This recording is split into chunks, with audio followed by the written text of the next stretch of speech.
Agnes Pelton.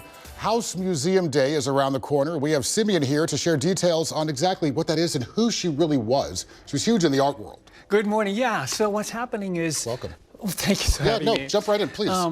The Museum Day is an annual event. It's a fundraiser for the Agnes Pelton Society. And Agnes Pelton is a posthumously celebrated American painter. Okay. On the level of, like, George O'Keeffe. Okay. Yeah, so she did not get her just acknowledgement when she was living. She built her house in Cathedral City in 1938. And she painted and lived there and painted there for up until 1961 when she passed away. Wow, so this was her main residence. Yeah, but you know, there was a lost history of, she would bring all her friends from international painters who would come and stay during the season. And they showed at the house. We live in the house.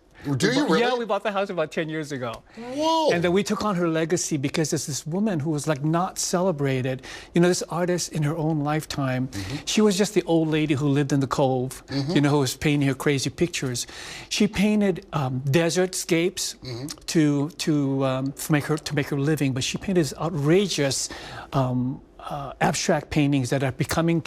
There's a show that opens at the it's touring in Santa Fe now. What are we seeing now on the screen? That's the logo. It's one of her original sketches from her, and we've adopted it as her logo. And her paintings, this exhibit that's coming up, that opens at the Whitney in March, opens at the Palm Springs Museum in the late summer. And this is a catalog from the show Agnes Pelton Desert Transcendentalist. So what is the Agnes Pelton Society? We took on her to support her legacy. It's an arts and arts education advocacy nonprofit, and this is our annual fundraiser. So those paintings, those abstract paintings, go for hundreds of thousands of dollars now. Wow. Yeah.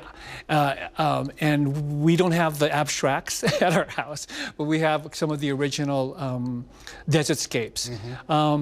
Prior to that, there's a celestial feel to a lot of Oh my God, you're so right on it, because actually, in regard to like George O'Keeffe, they were contemporaries, but they only met like once, I think. And the only thing, she wasn't being shady, but I think she could have been. You know, the one thing she did say was, Georgia painted the physical beauty of a flower, whereas she aspires to capture the spiritual beauty of a thing. Wow, I think she does it. I mean, you can tell it translates. This is absolutely amazing, and you can also kind of see this is, if you live here in the desert, just the colors alone, right? Our sunrises and sunsets. And so you can imagine at the house when she was there were only 6 houses in the Cove at the time. Wow. In 1932 when she moved there. That's really telling. Yeah. Yeah. All right.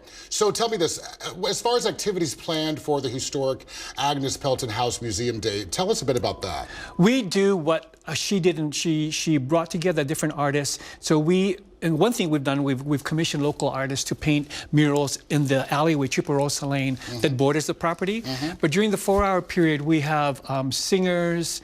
I dance on the roof. Wait, you dance? Yeah. Okay, hold on. We're going to stop right there, because we've got some more with Simeon. We're going to take a quick break. We're going to return with him, and I want to learn more about you dancing on roofs. Stick with us. We'll see you in just a moment.